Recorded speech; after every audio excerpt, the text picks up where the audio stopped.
Hi, my name is Megan McPherson, and just here are some of my thoughts on our trip to Costa Rica. I really learned a lot throughout the trip and was exposed to like a lot of topics that I'd never learned about before. So it made it a really great experience for me. The visit to the organic farm was one of the most important and educational visits we had throughout the trip, in my opinion, or for me. The owners of the farm showed us around. They showed us the whole thing, including where they kept their animals and their biogas digester, and even where they produce their products like cheese and milk. I was surprised to see the level of care they put into their farm and their cattle. It's very different from most U.S. farms. So these pictures, the picture on the right is like an example of your typical operation in the U.S. and on the left are some of our photos from the trip. So as you can see, like free grazing cattle, and the top picture is the biogas digester.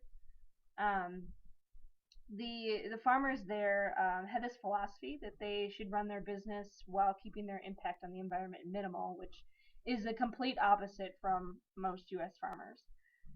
Like I said, they openly graze their cows, and none of the animals were kept in small cages. Some of the animals that were in like an enclosed area, they were much larger than what was seen on the right, and there was a lot less animals, per that space. I learned mainly how economically beneficial it was to practice sustainable farming. By using their waste products from their production process, they were able to save thousands of dollars per year, which was pretty amazing, I thought. And another thing that I learned was the impacts of climate change on the rainforest. Coming from an engineering background, I don't really know really much about plant biology or ecology.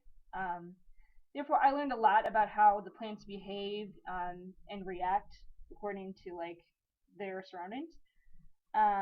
The rainforest is much more sensitive to climate change than I previously thought.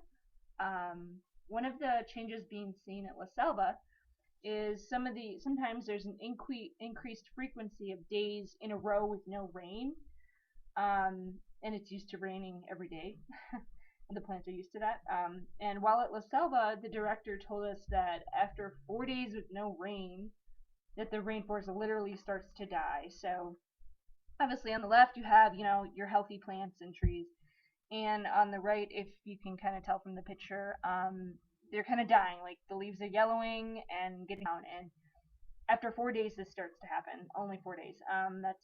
That's really scary.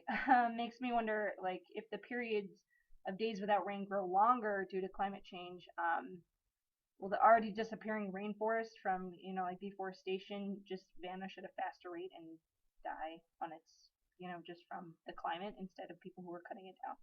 Kind of scary. And then another thing I kind of learned about was the impacts of development, especially ecotourism. I didn't realize how big of an effect that developing like large hotel chains and tourism stuff like restaurants can. I didn't realize the impact it could have on an area. Um, Ecotourism can obviously bring money into the area, and it's a huge economic sector for Costa Rica and other nations with beaches and beautiful wildlife.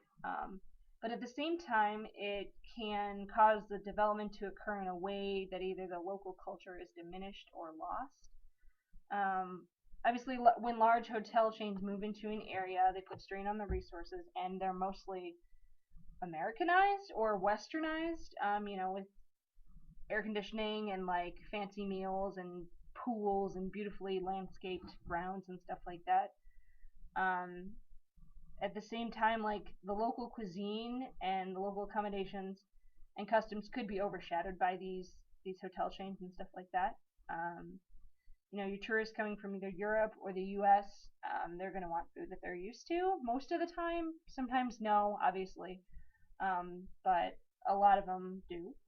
Um, I guess the key would be how to preserve the local custom and cuisine and stuff like that, and accommodations while improving the economic situation at the same time. In Costa Rica, like that is practiced a lot, and they've been very successful.